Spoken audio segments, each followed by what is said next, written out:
Polemik mewarnai sidang pembacaan vonis mantan Menteri Pendidikan, Kebudayaan, Riset, dan Teknologi, Nadiem Makarim, setelah majelis hakim langsung menutup persidangan tanpa meminta terdakwa menyatakan sikap menerima atau mengajukan upaya hukum atas putusan yang dibacakan. Tim kuasa hukum Nadiem mempersoalkan prosedur tersebut. Mereka menilai kliennya kehilangan hak untuk menyampaikan sikap hukum secara langsung di hadapan majelis hakim setelah putusan dibacakan.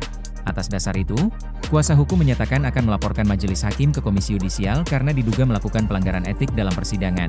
Menanggapi polemik tersebut, Pengadilan Negeri Jakarta Pusat menjelaskan bahwa penutupan sidang setelah pembacaan putusan merupakan bagian dari kewenangan majelis hakim dalam mengendalikan jalannya persidangan. Juru bicara PN Jakarta Pusat juga menerangkan bahwa hak terdakwa untuk mengajukan upaya hukum tetap tidak hilang meskipun sikapnya tidak disampaikan secara lisan saat sidang berlangsung.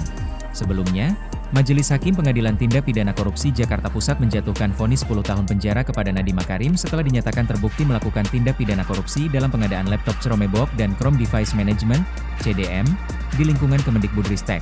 Selain pidana penjara, Majelis Hakim juga menjatuhkan denda sebesar Rp1 miliar dengan subsidiar 190 hari kurungan. Nadiem juga diwajibkan membayar uang pengganti sebesar Rp809 miliar.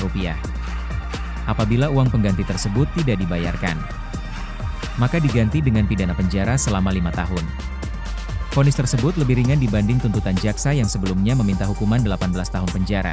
Usai putusan dibacakan, Nadiem menyatakan akan menempuh upaya banding. Menurutnya, langkah hukum itu dilakukan sebagai bentuk perjuangan untuk membuktikan keyakinannya terhadap perkara yang dihadapinya. Polemik mengenai mekanisme penutupan sidang pun kini menjadi perhatian tersendiri. Di satu sisi, kuasa hukum menilai terdapat hak prosedural terdakwa yang terabaikan.